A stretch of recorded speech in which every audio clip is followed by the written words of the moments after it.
TV, YouTube, Facebook যেখানেই যান না কেন একটা শব্দ ঘুরে ফিরে উড়ে আসছে, ড্রোন। বর্তমানে ইরান বনাম আমেরিকা ইসরায়েল যুদ্ধে, রাশিয়া ইউক্রেন যুদ্ধে ড্রোনই যেন হয়ে উঠছে মূল অস্ত্র।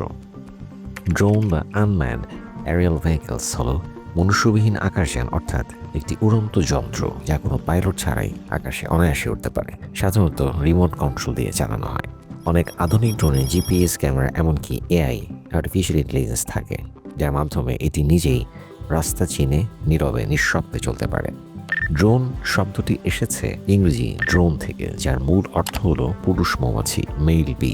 প্রথম দিকে যে মানুষবিহীন উড়ন্ত যন্ত্র বানানো হয়েছিল সেটা ওড়ার সময় ভন ভন শব্দ করত, তাই বিজ্ঞানীরা মজার ছলেই মৌমাছির মতো ভন ভন যন্ত্রটির নাম দেন ড্রোন।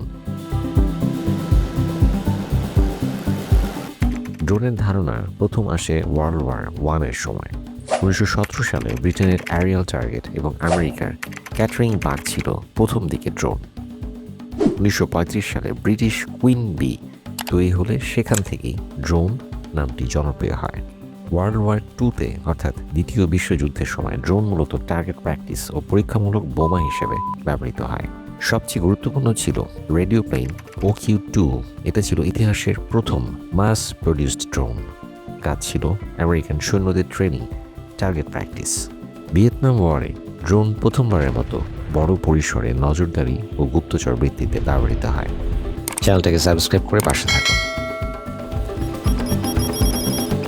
1991 সালের উপসাগরীয় যুদ্ধে ইউএস নেভি ও ইসরায়েল এয়ারক্রাফট ইন্ডাস্ট্রির যৌথ উদ্যোগে তৈরি পায়োনিয়ার ড্রোন নজরদারির কাজে ব্যবহৃত হয় এবং ইতিহাসে প্রথমবারের মতো ইরাকি সেনারা একটি ড্রোনের কাছে আত্মসমর্পণ করতে বাধ্য হয়। 1995 সালে RQ-1 প্রেডেটর ড্রোন সার্ভিসে আসে। বসনিয়া ও যুগোস্লাভিয়ার আকাশসীমায় নজরদারির জন্য একে মোতায়েন করা হয়। 2000 সালের দিকে ড্রোনকে অস্ত্রশস্ত্রে সজ্জিত করার গবেষণা শুরু হয়। এরপর ড্রোন যুদ্ধক্ষেত্রে সীমানা ছাড়িয়ে পাকিস্তান, ইয়েমেন ও সোমালিয়ার মতো দেশগুলোতে টার্গেটেড কিলিং বা লক্ষ্যযুক্ত হত্যার প্রধান হাতিয়ারে পরিণত হয়। এই সময়ে বেটারের শক্তিশালী আমেরিকার জেনারেল অ্যাটমিক্স অ্যারোনটিক্যাল সিস্টেমস তৈরি রিপার MQ-9 রিপার ড্রোনের আবির্ভাব ঘটে, যা বেশি অস্ত্র বহনে সক্ষম। ইরানের ড্রোন যাত্রা শুরু করে ইরাক ইরান যুদ্ধের সময়। নিষেধাজ্ঞার চাপে নিজেরাই বানাতে শুরু করে ড্রোন। 1990-এর দশকে প্রথম শাহেদ অ্যাভিয়েশন ইন্ডাস্ট্রিজের মতো প্রতিষ্ঠানের মাধ্যমে এর প্রাতিষ্ঠানিক ও প্রযুক্তিগত উন্নয়ন শুরু হয়।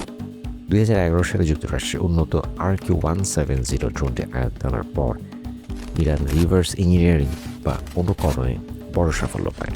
এই সাফল্যের হাত ধরে নজরদারির পাশাপাশি ড্রোনগুলো শক্তিশালী ক্ষেপণাস্ত্র বহনে সক্ষম মারণাস্ত্রে রূপান্তরিত হয়। আজ শাহেদ 136 কম খরচে ভয়ঙ্কর কামিকাজি ড্রোন যুদ্ধের চেহারা বদলে দিয়েছে। যুদ্ধের ময়দান বদলেছে। আগে যেখানে সৈনিক মানে ছিল মানুষ, আজ সেখানে আকাশে উঠছে নিঃশব্দ যন্ত্র ড্রোন। একটা বোতাম চাপলেই হাজার হাজার মাইল দূরে সিদ্ধান্ত হয়ে যাচ্ছে জীবন আর মৃত্যুর। কিন্তু প্রশ্নটা রয়ে যায়, প্রযুক্তি যতই এগোচ্ছে আমরা কি সত্যি মানবিক হচ্ছি, নাকি যুদ্ধ শুধু আরো সহজ হয়ে যাচ্ছে? ড্রোন শুধু আকাশে ওড়ে না, এটা আমাদের নৈতিকতার ওপরও একটা ভয়ঙ্কর ছাপ ফেলে যায়।